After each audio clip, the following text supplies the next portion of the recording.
Então o Espírito Santo, ele procede do Pai como outro Consolador. Mas o Consolador, aquele outro Consolador em João 14, que fala, em João 14,16, João 14,26 fala, mas o Consolador, Jesus especifica quem é esse Consolador. Aqui em João 14,16, ele não fala quem era o Consolador, ele fala que envia outro Consolador. Mas em João 14,26, ele especifica, mas o Consolador, vírgula, o Espírito Santo. Ele especifica, ele não deixou nada em aberto, para criar margem de interpretação nenhuma. Porque muitas pessoas podem olhar aqui e falar outro Consolador, então outro Consolador deve ser Maomé, outro Consolador deve ser Buda. Para não ter margem nenhuma, ele deixou claro, o Espírito Santo, que procede de quem? Do Pai. Prepare o seu coração.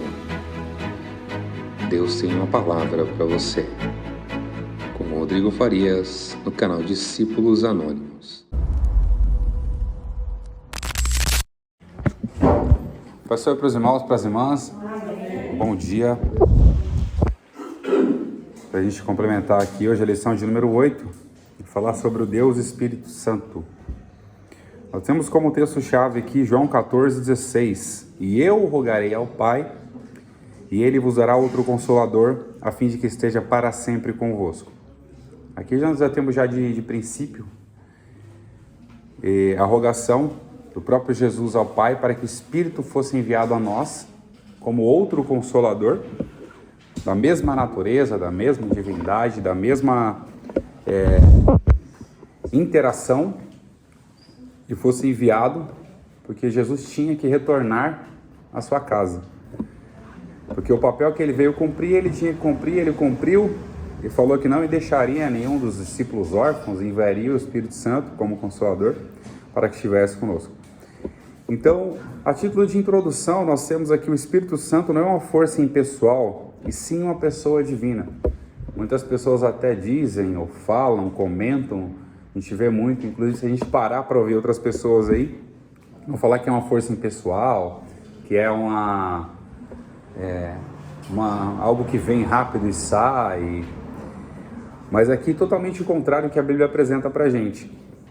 Há uma observação também que eu preciso fazer aqui, como o Silas falou. A gente tem que tomar muito cuidado com aquilo que a gente fala no púlpito. Tem que tomar muito cuidado. Porque às vezes a gente pode estar falando coisas fora de contexto. Então tem que tomar muito cuidado. E a Bíblia traz para a gente diversas observações. E quando a gente fala, por exemplo, que algo é errado, a gente também tem que ter muita cautela, para não cair no mesmo erro daqueles que erraram, sem uma base, uma fundamentação. Então o Espírito Santo não é uma força pessoal, é sim uma pessoa divina. Ele procede diretamente do Pai. João 14,26 diz, mas o Consolador, o Espírito Santo, a quem o Pai enviará em meu nome, olha para você ter ideia. O Espírito Santo, o Pai enviou em nome de Jesus, e ia ensinar todas as coisas, e vos fará lembrar de tudo quanto vos tenho dito. Aqui é uma observação, quando fala que ele vai ensinar, não é que o cristão tem que deixar de ler a Bíblia.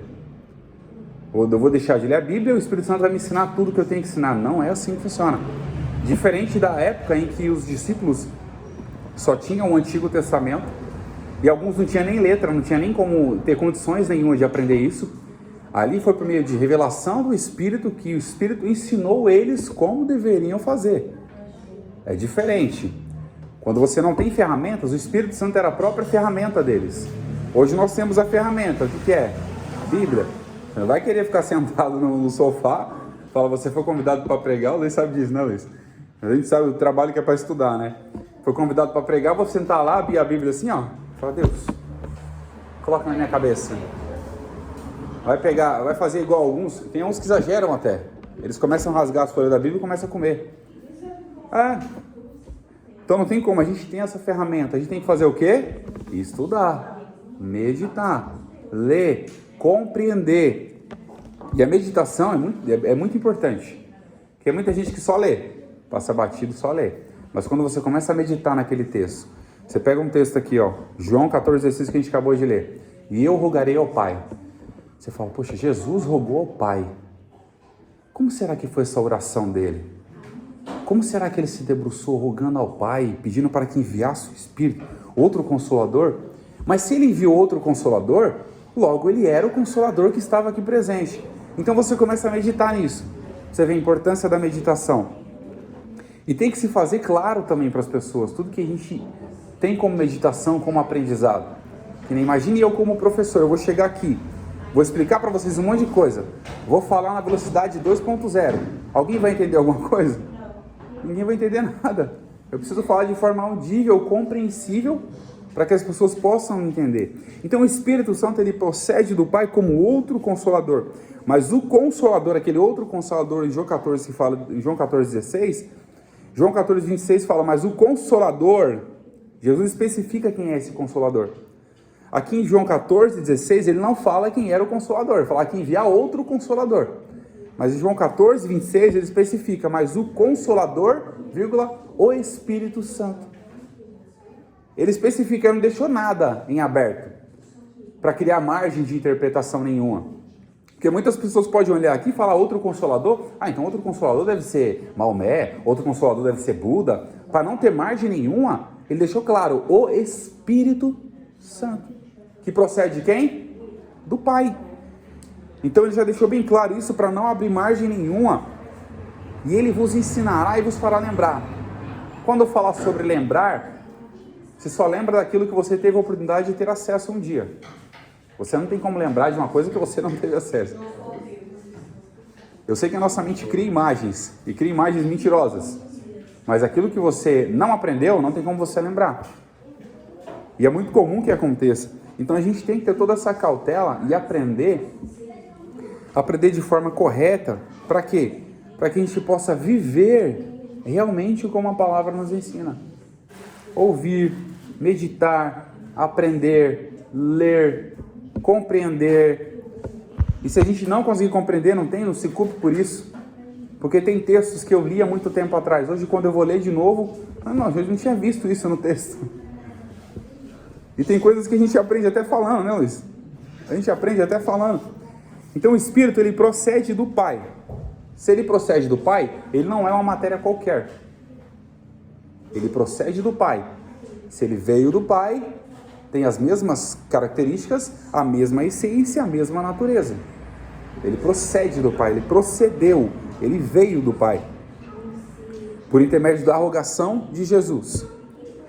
Então isso evidencia o quê? Que o Espírito Santo, quando veio, ele não veio simplesmente para preencher um vazio. Que é muito importante preencher o vazio, tá? Porque o preencher o vazio é muito importante. A gente tem um vazio do tamanho...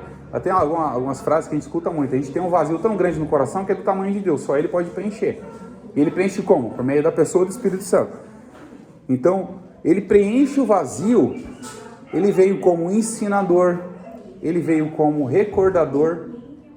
Ele te mostra tudo aquilo que você estudou um dia. Ele faz você lembrar. Ele distribui. Ele faz as suas obras e distribui os dons conforme a necessidade. Uma coisa importante para a gente aqui, observar que tem muitas pessoas que vivem a vida pedindo dons. É errado pedir dons? Eu particularmente não acho errado. Mas quem é que sabe o que precisa ou não para a gente? É Deus. Para que eu vou insistir em algo? Uma vez eu conversei com uma pessoa e ela fala, eu peço isso, eu peço dom, eu peço... Eu falei, mas tem que tomar muito cuidado, por quê? Porque você está pedindo algo para quê? Porque se o Espírito ele distribui conforme a sua vontade, ele sabe a necessidade de te dar aquilo que ele quer.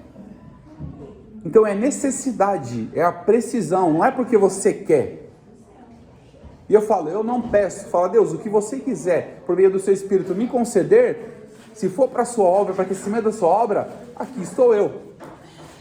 E a nossa oração tem que começar a ser diferente, nosso pensamento tem que começar a ser diferente. Porque tem muita gente que pede e acaba recebendo e sofre com aquilo. Porque, por exemplo, tem pessoas que têm condições psicológicas mais frágeis. Aí eu vou pedir, Deus, eu quero um dom de revelação, ou um dom de visão espiritual, algo do tipo assim, só pra gente poder conjecturar. E de repente ele começa a ver um monte de coisa passando aqui. E aí? A pessoa vai achar o quê? Tô ficando louco. É a primeira coisa que acontece. Porque a gente sabe que o mundo espiritual ele existe. Então se você, Deus, abre os meus olhos para ver o mundo espiritual, ixi, meu Deus do céu. Eu falei, Deus, deixa meus olhos fechados espiritualmente para não ver o mundo espiritual, mas compreender, segundo a sua palavra, que eu posso fazer para me livrar disso. O mundo espiritual é real. E nós sabemos disso. Nós temos um exemplo lá quando, se eu não me engano, Elias, né? O seu servo era Geazi, Luiz, isso? Elias estava lá no monte e de repente apareceu um monte de soldados. Soldados tudo físico ali, tudo com armado, com seus escudos, capacetes. E de repente apareceram lá. E Geazi grita, Senhor, carros e cavaleiros. Elias olha ora a Deus e fala, Senhor, abre os olhos do moço. O que Elias estava vendo era o quê? O mundo espiritual. Ele viu que os olhos carnais não compreendiam. E quando abriu os olhos do moço que estava ali, Geazi, ele viu o quê? Quem estava atrás do exército. Quem estava, ou seja, protegendo ali por cima do exército. Quem estava protegendo? Eram os anjos. Então a gente tem que ter essas observações, esses cuidados. Para quê? Para que a obra do Espírito Santo seja feita conforme Ele quer, não conforme a gente quer. Conforme Ele deseja, não conforme a gente deseja. Porque os nossos desejos são muito bagunçados. A nossa vontade é muito bagunçada. Um dia a gente quer uma coisa, daqui a manhã a gente não quer mais. O Espírito Santo, se ele quiser fazer uma coisa com você, ele vai até o fim aqui, para poder fazer, porque ele sabe a necessidade da igreja. E tudo isso que a gente recebe não é para a nossa própria glória ou para orgulho, é para a edificação da igreja. Aí eu penso, se a igreja não está sendo edificada por aquilo que você diz ser dom, então não é um dom de Deus. A igreja tem que ser edificada. Está sendo destruída, pode ser dado por qualquer outra pessoa, qualquer outro espírito, menos o Espírito de Deus. Porque é para edificação. Então aqui a gente vai para o primeiro subtópico, a pessoa do Espírito Santo. O Espírito Santo é uma pessoa. Aqui nós temos observações. Romanos capítulo 8, verso 27. No primeiro tópico, no primeiro subtópico. Ele tem propósito, mente e consciência. Romanos 8, 27. E é aquele que sonda os corações, sabe qual é a mente do Espírito, porque segundo a vontade de Deus, é Ele que intercede pelos santos. Então aqui demonstra que ele tem propósito, ele tem mente e tem consciência.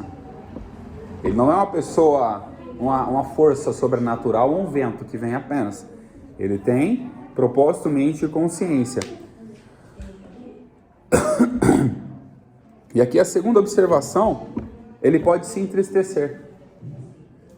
Já ouvimos muito falar sobre isso, né? Ele pode se entristecer, ou seja, demonstra sensibilidade e emoção. Efésios capítulo 4, verso 30. E não entristeçais o Espírito de Deus, no qual fostes selados para o dia da redenção.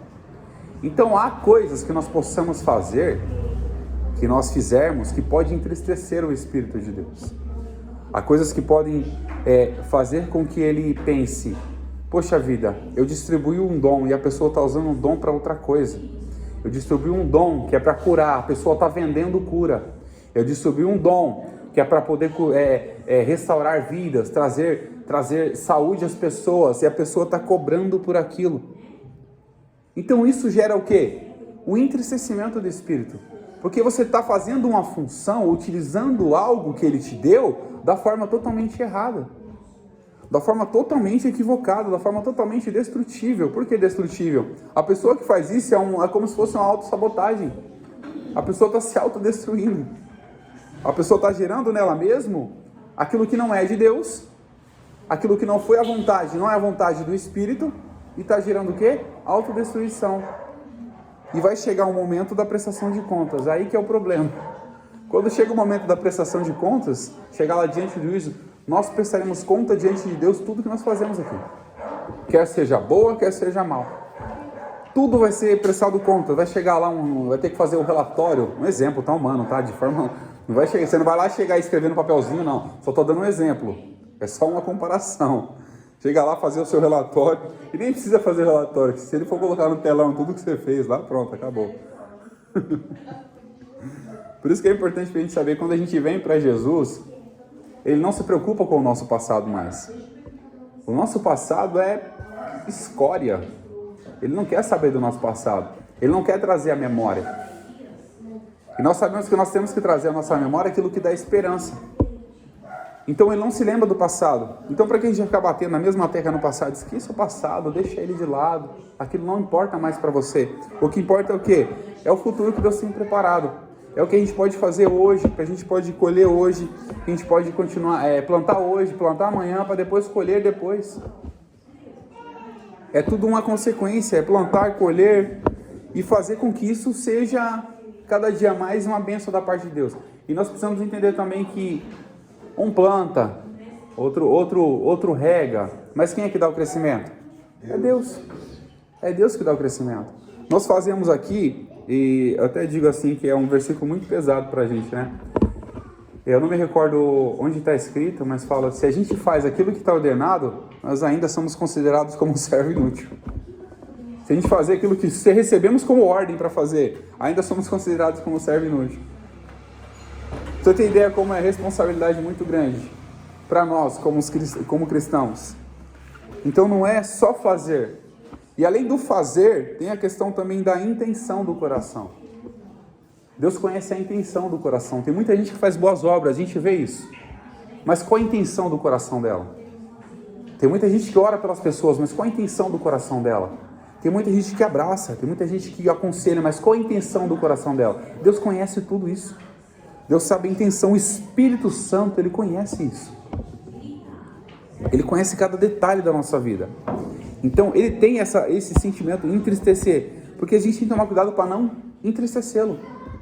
Fazer aquilo que está de acordo com a palavra, você entristece o Espírito Santo? Não. Agora, se você fizer totalmente o contrário do que está escrito, você vai entristecê-lo. Você vai deixar essa pessoa do Espírito Santo triste. Outra observação aqui, ele é o nosso guia. Isso tudo está na revista, tá? Eu peguei só os versículos que eu gosto de usar texto bíblico. Eu gosto de fazer um resumo, colocar os textos bíblicos para justamente ficar bem mais dinâmico e mais... como fala aquela... Você falar algo e trazer a prova.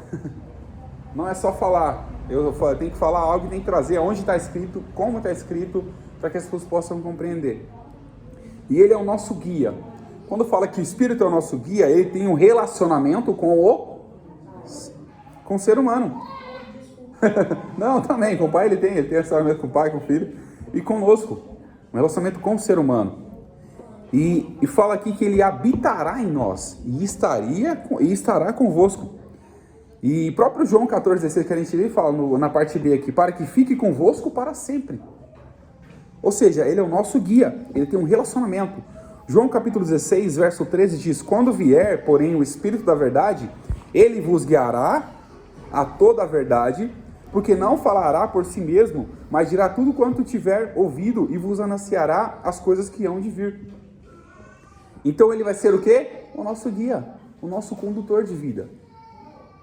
Não é aquele guia cego, porque se um cego guiar outro cego, o que vai acontecer? Ambos vão cair no buraco. Mas o Espírito Santo, ele tem uma visão ampla de tudo.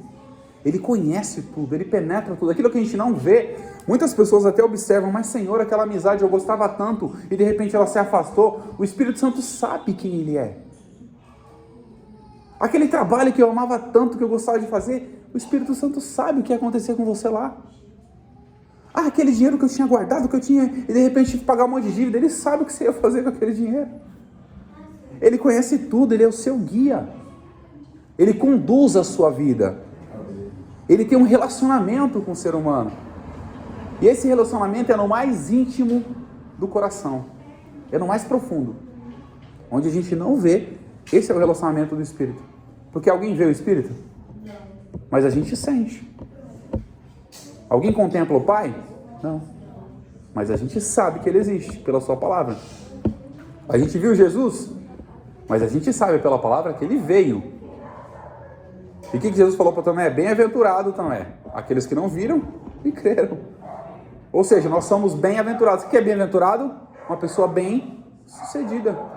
Nós somos bem-sucedidos só por acreditar pela fé em Cristo Jesus, que Ele veio, morreu, ressuscitou, está à destra do Pai e o Espírito está conosco. Nós somos bem-aventurados não só por isso, mas por essa grandiosidade. Nós somos bem-aventurados. Então ele é o nosso guia. E o nosso guia, ele sabe como ele vai conduzir a sua vida, para que ele vai conduzir a sua vida e o que ele precisa fazer para conduzir a sua vida.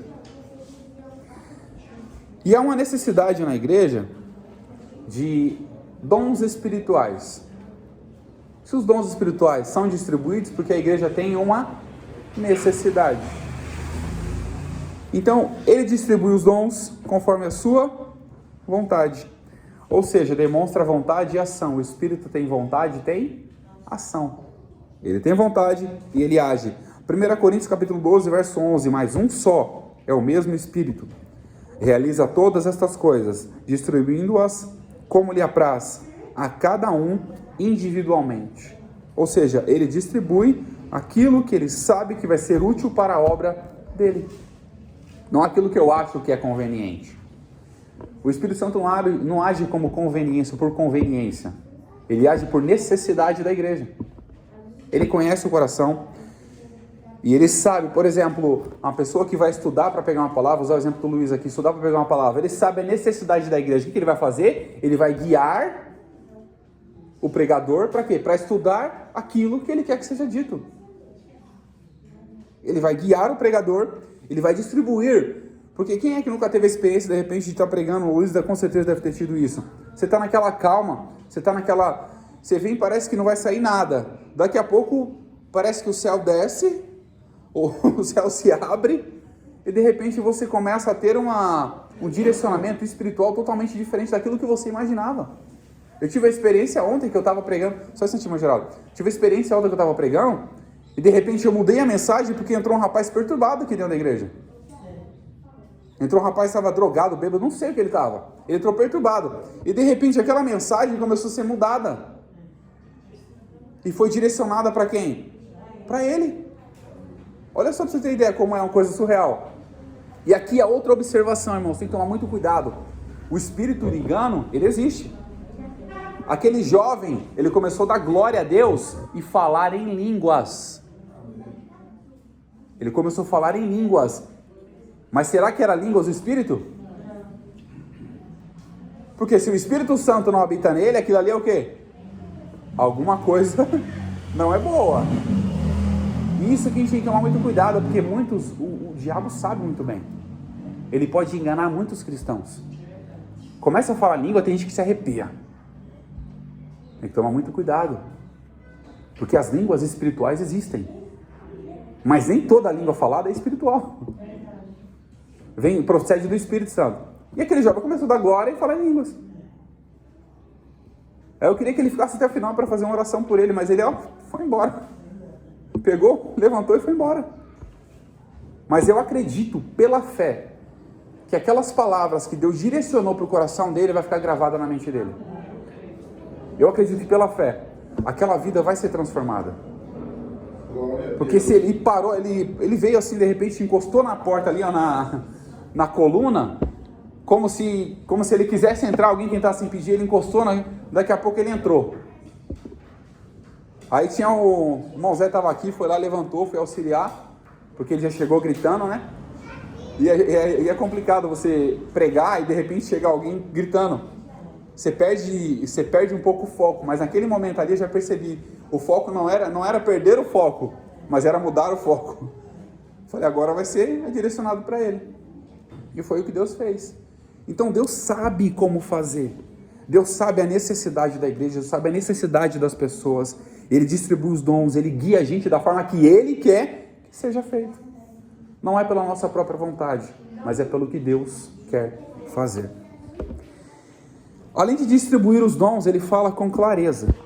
Atos dos Apóstolos, capítulo 13, verso 2 diz: E servindo eles ao Senhor e jejuando, disse o Espírito Santo: Separai-me agora a Barnabé e Saulo para a obra que eu os tenho chamado. Quem foi que separou? Quem foi que pediu para separar? O Espírito Santo. Ele pediu para separar Paulo e Barnabé para lá. O Espírito que procede do Pai, que vem em nome de Jesus, ele tem autonomia nas nossas vidas. Ele tem autonomia de fazer com que a igreja seja edificada, fortalecida cada dia mais. Então aqui nós tivemos um direcionamento de algumas observações que nós falamos. Então nós vemos que ele é uma pessoa distinta, uma pessoa distinta do Pai, tem a mesma natureza, tem a mesma essência. Mas nós sabemos que o Pai está nos céus, no modo humano de falar, né? A gente fala do céu, mas a compreensão do céu é muito além do que a gente imagina. A gente fala do céu como algo alto, acima das nuvens. A gente fala como céu. Está nos céus. O Filho está à destra do Pai. E o Espírito está onde? Habita em nossos corações e estará conosco todos os dias. Até que Cristo volte. Então nós vemos aqui que nós temos a subsistência e distinção. 1 Pedro, no capítulo 1, verso 2. Aqui já é o segundo subtópico, tá? Do primeiro tópico.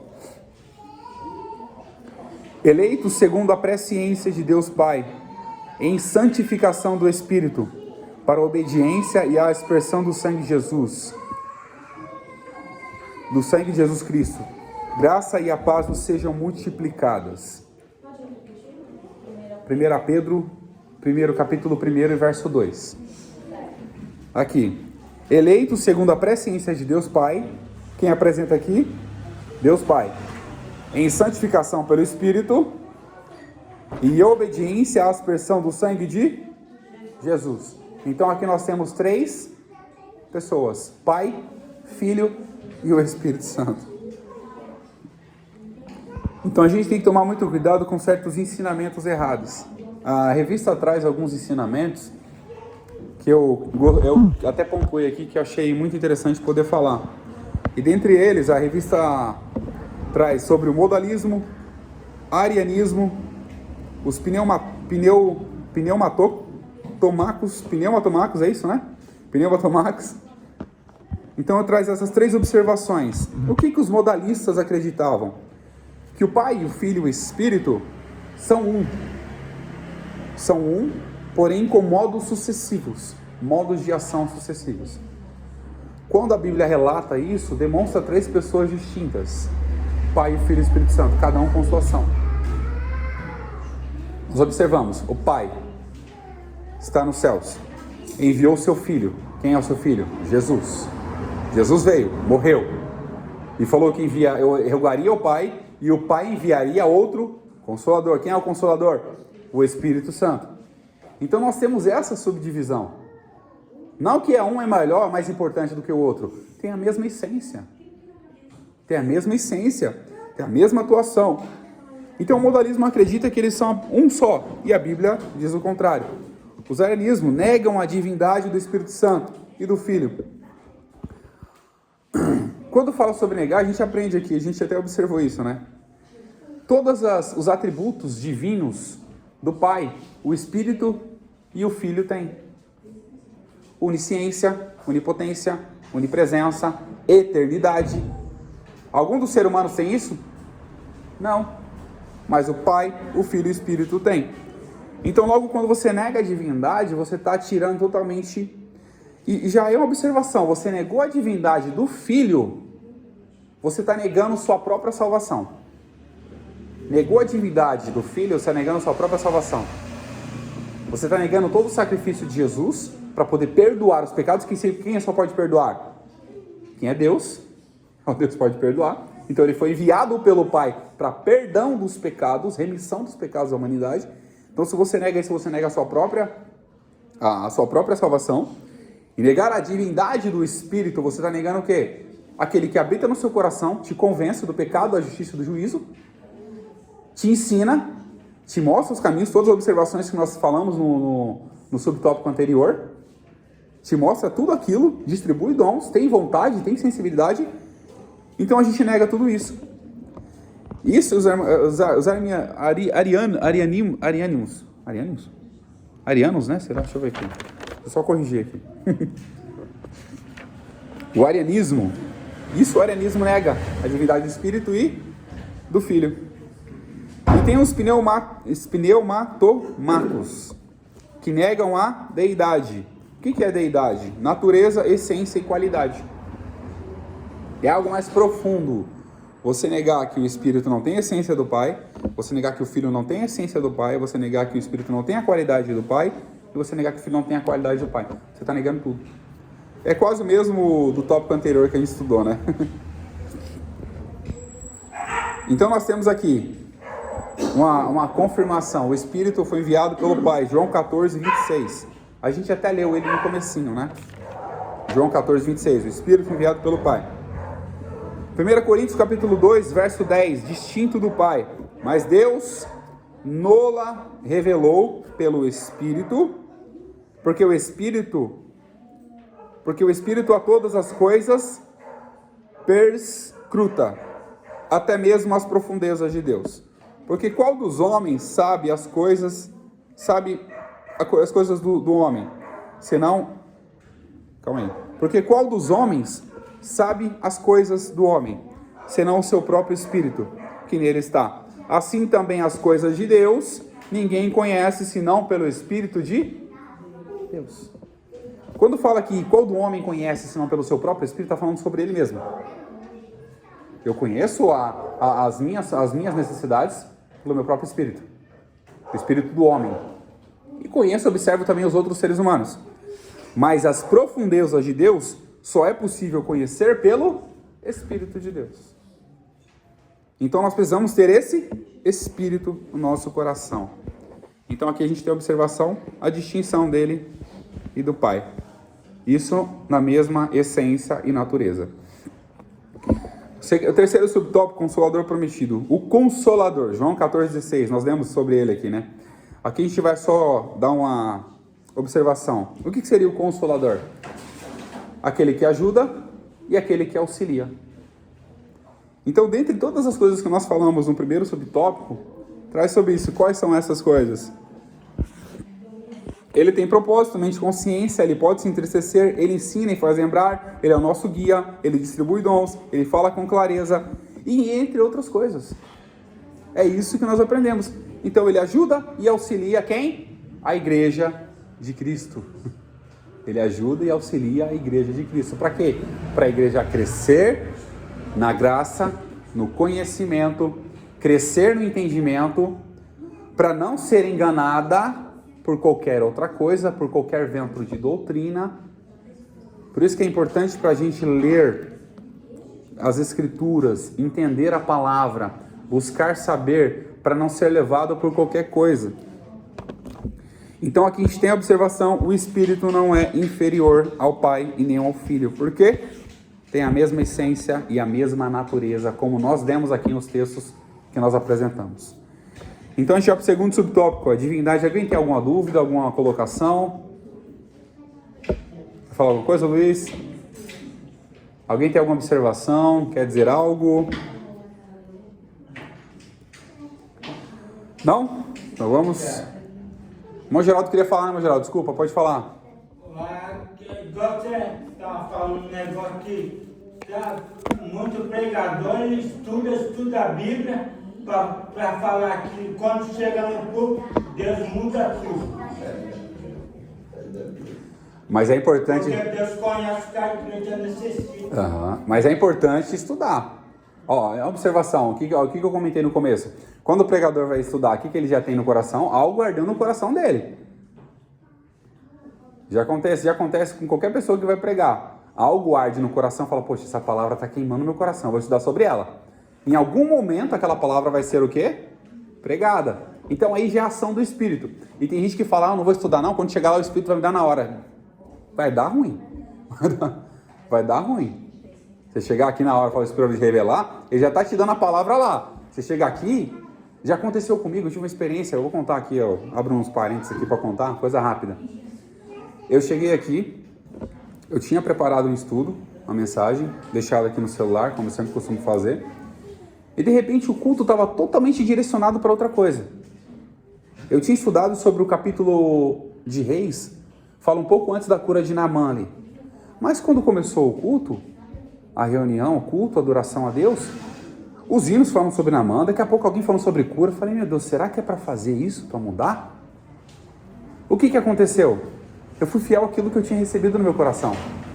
E eu preguei sobre a mensagem que eu tinha recebido. Eu não mudei a mensagem. Eu preguei sobre a mensagem e Deus abençoou. Porque às vezes tem coisas que a gente acha que é para mudar e não é, para você ficar firme naquilo que você teve no coração. Acontece de mudar, Luiz? Com certeza, né? A gente sabe. Mas quando é para mudar, algo vai arder no seu coração de uma forma, você fala, pai, então não vai nem ter como. Parece que foge as palavras todas na cabeça. Pode falar, meu irmão. Uma fala de alguém de estar estudando, mas muitas vezes Deus permite que aquela mensagem não é para aquele momento. Sim, ele sabe o momento certo, né? O Espírito sabe o momento certo de falar. Por isso que às vezes a gente prepara 1, 2 mensagens, daqui a pouco... eu tenho uma experiência, uma particularidade comigo. Eu posso estudar uma mensagem para pregar 1 hora. Se eu receber uma oportunidade para pregar, pode ter 2 ou 3 pessoas. Aquela mesma mensagem que eu ia pregar para uma multidão, vai pregar para aquelas 3, 4 pessoas. Eu não gosto de mudar, eu não gosto de alterar. Não, cada um tem a sua particularidade, mas eu particularmente eu não gosto. Eu não gosto de mudar. E outra coisa também, muitas vezes a pessoa vai na igreja, o pregador está pregando, você pensa que aquela mensagem servia para aquela pessoa, não, serve para você que está no momento escutando aquela mensagem. Porque Sim. Deus permitiu você escutar ela. Sim, com certeza. Com certeza. Vamos lá, para o segundo subtópico agora, para a gente poder ganhar tempo. Vou tentar correr aqui. O debate de filioque, primeiro subtópico. E do filho. Esse termo aqui foi utilizado para reafirmar o ensino bíblico que o Espírito procede do Pai e do Filho. Filioque, abre aspas, abre parênteses, é o quê? E do Filho. Então, o Espírito procede do Pai e do Filho. O Espírito Santo procede do Pai e do Filho. João no capítulo 15, e verso 26 diz: quando, porém, vier o Consolador que eu vos enviarei... Quem falou isso? Jesus. Eu vos enviarei da parte do Pai. O Espírito da verdade que dele procede, esse dará testemunho de mim. Ele foi enviado em nome de Jesus, procedente do Pai. E há uma observação em Romanos, no capítulo 8, verso 9... que é uma reafirmação que o Espírito informa que ele procede também do Filho. E essa afirmação fala sobre o Espírito de Cristo, né? Romanos 8, 9. Vós, porém, não estáis na carne, mas no Espírito. E se de fato o Espírito de Deus habita em vós. E se alguém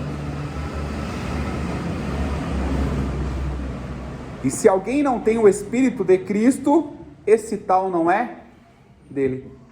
Então nós temos a confirmação aqui. O Espírito procede do Pai, enviado pelo Filho, em nome do Filho. Então, se nós temos o Espírito, nós fazemos o quê? Nos aproximamos do Filho e nos aproximamos do Pai. Parece um pouco confuso falar sobre isso, por isso que eu trouxe textos bíblicos para a gente não gerar confusão nenhuma, tá? Então, aqui nós temos a confirmação que Paulo escreve aos Romanos e fala sobre o Espírito de Cristo, referindo-se à mesma pessoa que é o Espírito Santo. Em Gálatas, no capítulo 4, verso 6, e porque vós sois filhos, enviou Deus ao nosso coração o Espírito de seu Filho, que clama Abba Pai. Mais uma confirmação, Paulo que reafirmou isso 2 vezes, né? Sobre o Espírito de Cristo, o Espírito do seu Filho. E fala que o Espírito vos enviou ao nosso coração o Espírito do seu Filho. Isso confirma o quê? A natureza, a divindade, a deidade do Espírito que habita em nossos corações. Mais uma afirmação, que ele não é qualquer pessoa, mas é uma pessoa enviada do Pai, em nome do Pai, pelo Filho, e nos dá o acesso à graça, convencendo-nos do pecado, da justiça e do juízo, e fazendo-nos aproximar da graça salvadora que é Cristo Jesus.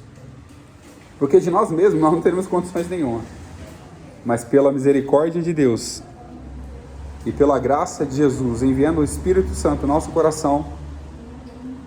E aqui vai uma observação. Entendendo isso, o Espírito Santo, uma observação que a própria lição trouxe. O Espírito Santo junto com o Pai e o Filho é adorado e glorificado. Alguém tem alguma observação sobre isso? Alguém quer comentar? Pode comentar, Luiz, se tiver. O Espírito Santo, junto com o Pai e o Filho, ele é adorado e glorificado. E aqui nós temos um ponto que eu queria chegar. Quando Jesus, no final da sua carreira humana, depois de ter sido glorificado, ele chegou nos discípulos: ei, venham aqui, ide fazer discípulos, pregando, batizando em nome do Pai, do Filho e do Espírito Santo. Só pra você ter ideia como parece, uma coisa surreal, né? Isso confirma o quê? Toda a natureza do Pai, do Filho e do Espírito, que também são dignos de glória e adoração. Se alguém tiver alguma observação, pode falar, não tem nenhum problema, tá? Estou seguindo aquilo que o texto apresenta aqui. O texto, pode falar isso. Ô Luiz, ô Ari. Você vê lá em... Acho que é Pedro, né? Lá em Atos fala que batizar em nome de Jesus, né? Aí o pessoal pega isso e faz uma doutrina, né? Com o pessoal da Voz da Verdade. Muitos seguem. Aí você quase agora falou alguma coisa que não acredita no Espírito, não faz parte dele, né? Sim.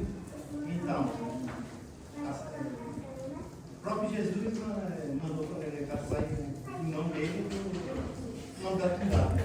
Sim. E Pedro não deu detalhes e falava que o pessoal estava... Não pode gerar confusão, né? Pode gerar confusão. Então, se eles têm a mesma essência, todos podem ser adorados, todos podem ser glorificados. E cada um tem a sua função. Cada um tem a sua função na vida do cristão. Cada um tem a sua função, os seus atributos. Qual é o Pai? Criou todas as coisas juntamente com o Filho. Isso confirma João capítulo 1, no princípio era o Verbo estava com Deus, o Verbo era Deus. E sem Ele nada do que foi feito se fez. Então isso já confirma tudo isso. O Espírito fez parte disso, ele não foi criado, não foi gerado por Jesus. Ele já existia porque ele agia no Antigo Testamento. Quando o Espírito de Deus descia sobre uma pessoa e ia lá, levava a mensagem, e depois ele fazia aquela função e deixava aquela pessoa. Diferente de hoje, que ele habita em nós, está conosco. Ele habita nas nossas vidas e está conosco. Isso confirma tudo que a gente fala. Alguém quer falar alguma coisa? O Tinante quer falar alguma coisa? Levantou a mão? Levantou a mão? Levantou a caneta aí não, né? Amém. Segundo subtópico do segundo tópico. Quais os atributos divinos do Espírito Santo? Há uma observação. Exclusivos da divindade e incomunicáveis. Onipotência. Lucas capítulo 1 e verso 15. Pois ele será grande diante do Senhor, não beberá vinho nem bebida forte, e será cheio do Espírito Santo já do ventre materno. Então aqui fala sobre o quê? O poder do Espírito. Cheio do Espírito Santo. Poder do Espírito. Onipotência. Onisciência. Atos capítulo 5, verso 3. Então disse Pedro: Ananias, por que encheu Satanás o teu coração para que mentistes ao Espírito Santo, reservando parte do valor do seu campo? Há uma observação aqui. Como é que a gente tira a conclusão da onisciência do Espírito? Quando Ananias e Safira fizeram um conluio, quem é que estava lá? Pedro? Não. Quem é que viu? O Espírito Santo. E ele comunicou a Pedro naquele momento, porque você mentiu ao Espírito Santo. Então isso demonstra o quê? Onisciência, conhecimento.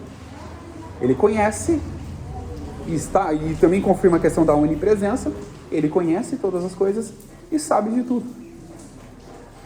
E onipresença, Salmo 139, verso 7. Para onde me ausentarei do teu Espírito? E para onde fugirei da tua face? E tem até a continuação desse Salmo 139, deixa eu ver aqui. É bem interessante esse Salmo. Se alguém achar aí Salmo 139, a partir do verso 7, pode ler. Eu vou procurar aqui. Ixi, acho que esse salmo sumiu da minha Bíblia. Salmo 139, verso 7 a seguir.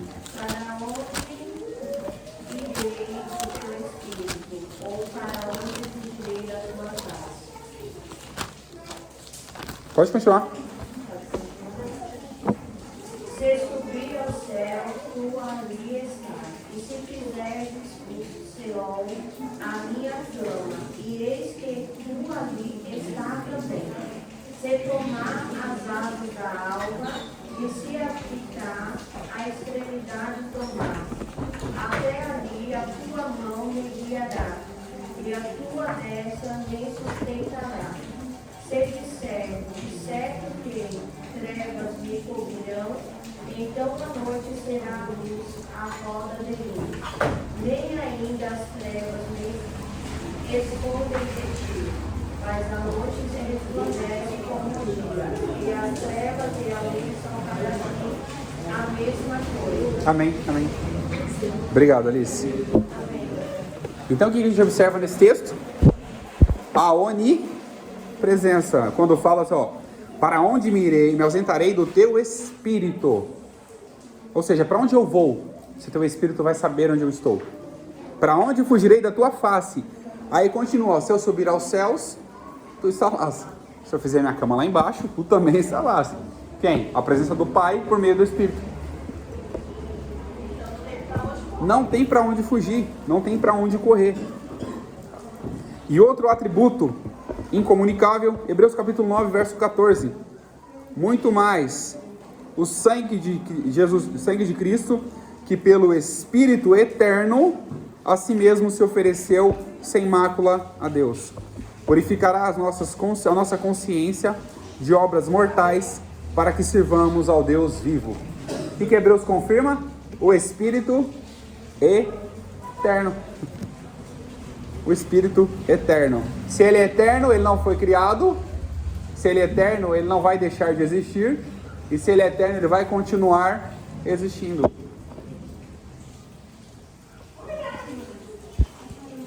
Ou seja, mesma essência do Pai e a mesma natureza. Mais uma vez confirmando isso.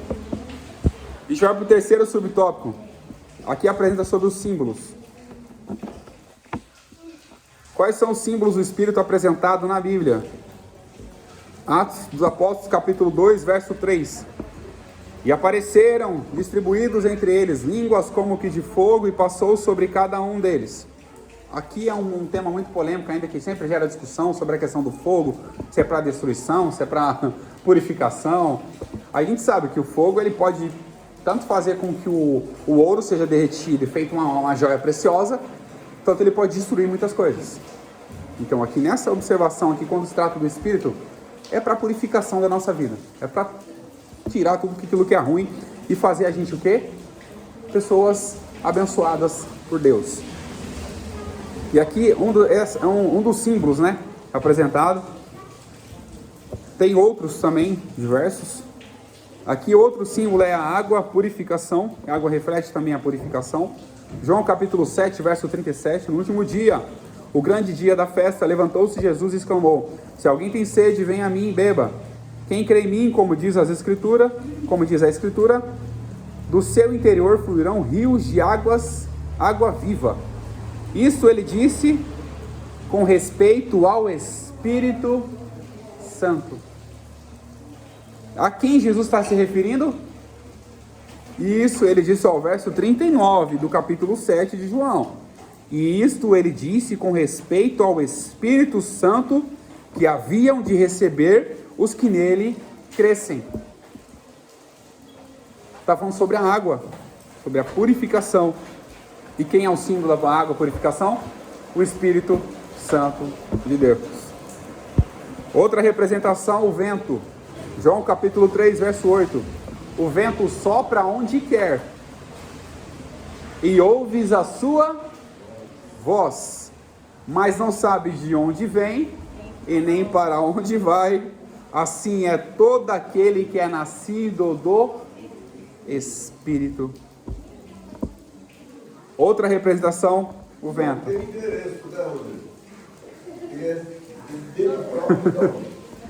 Não tem interesse. Ou, aonde ele for, se ele quiser conduzir sua vida, você não sabe para onde vem nem para onde vai, mas você sabe que ele está guiando a sua vida. Então é algo muito, muito importante isso, muito interessante para a gente. Outra observação, outro símbolo é o óleo. O óleo pode representar tanto a luz, que usava para acender aquelas candeias, né? Ou a unção do Espírito. 2 Coríntios capítulo 1, verso 21. Mas aquele que nos confirma convosco em Cristo e nos ungiu é Deus. Ou seja, fomos ungidos por Deus, recebendo o quê? O Espírito Santo em nosso coração. E a outra observação é a pomba. Isso aqui é sem palavras, isso aqui. É a única, eu acredito assim, deixa eu só dar uma olhada aqui, quer ver? É a única observação, o único símbolo visível e que tem movimentos, que tem vida e aparece como símbolo do Espírito Santo, é a pomba. O fogo ele tem movimento, mas não tem vida. O vento tem movimento, mas não tem vida. A água tem movimento? Tem a sua vida, mas não é uma vida como se fosse humana, assim, de um animal ou de um ser humano. Não tem sangue, não corre nas suas veias ali. E aparece quem? Uma pomba. Qual foi o episódio que essa pomba apareceu? Depois que João Batista batizou a Jesus. O céu se abriu. O céu se abriu e desce o Espírito em forma de pomba e pousa sobre a sua cabeça. É magnífico sobre isso. Foi até enche de lágrimas. E desce sobre a sua cabeça. Mateus capítulo 3, verso 16. Batizado Jesus saiu logo da água. E eis que lhe abriram os céus. E viu o Espírito de Deus descendo como uma pomba vindo sobre ele. Aqui a representação, mais uma representação visível. Alguém tem algum comentário para a gente iniciar o terceiro subtópico? Mateus 3,16.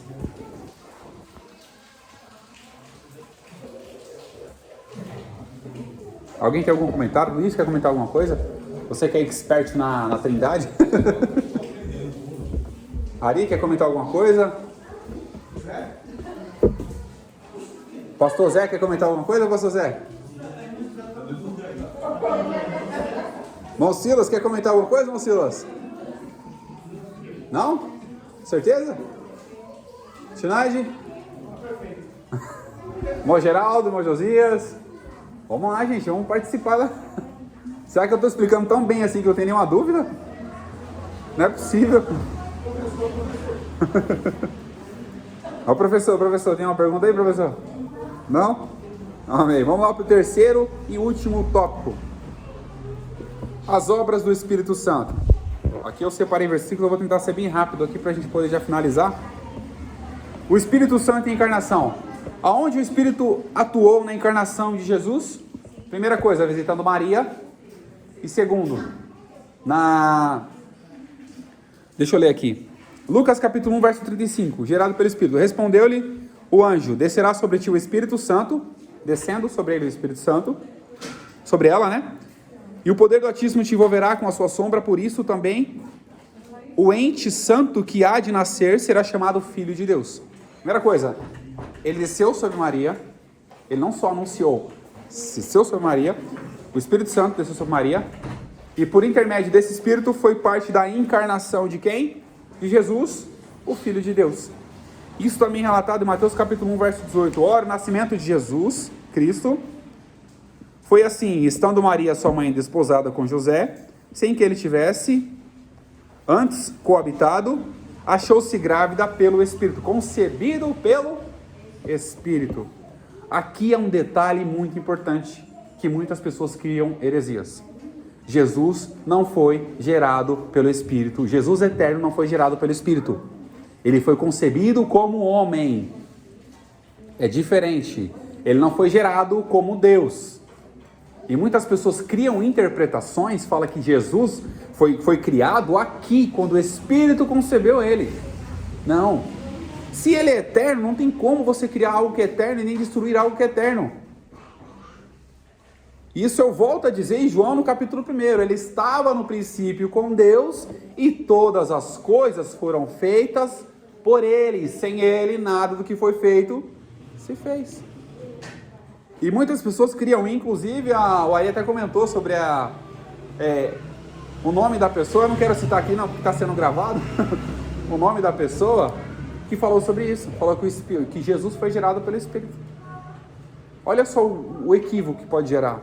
Então, gente, antes de analisar qualquer texto, observa o contexto, observa o conteúdo histórico, observa a mensagem, observa o evangelho, observa as profecias, dá uma lida em Isaías, dá uma lida lá em Isaías, dá uma olhadinha lá no Novo Testamento, vai olhar os profetas, dá uma buscada, para você não se confundir, para você não se perder, para você não ser enganado.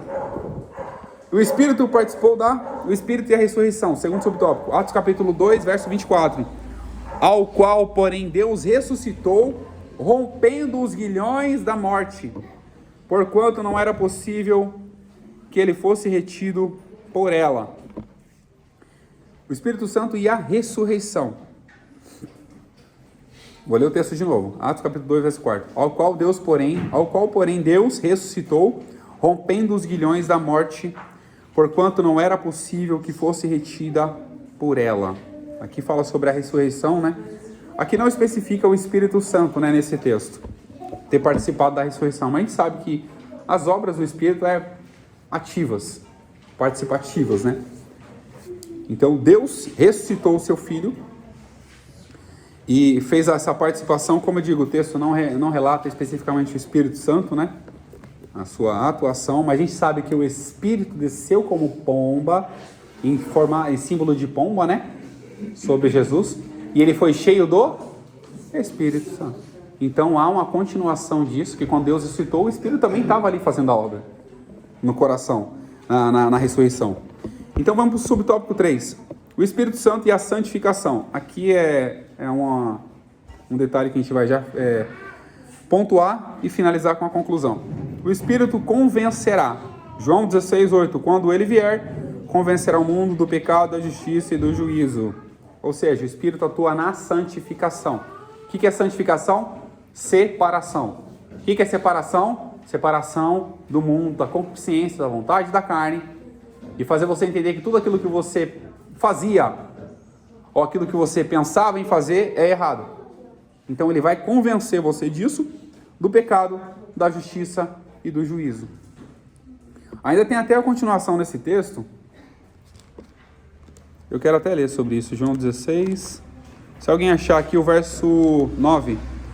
João 16, 9. Do pecado porque não creram em mim. Pode ler. Continua. Do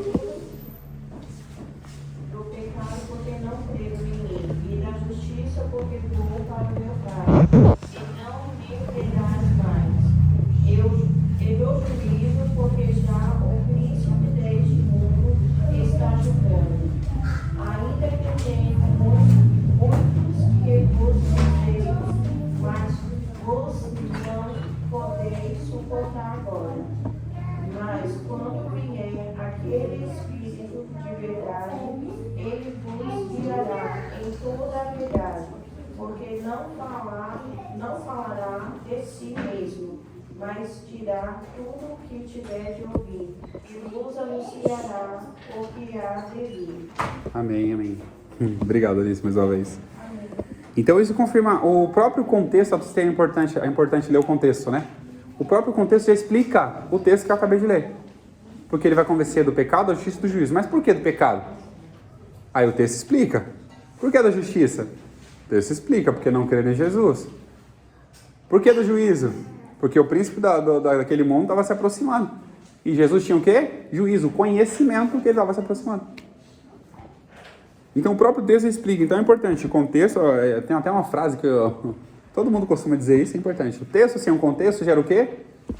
Confusão. Já só objetivo. Confusão, né? Nem é pretexto, é confusão.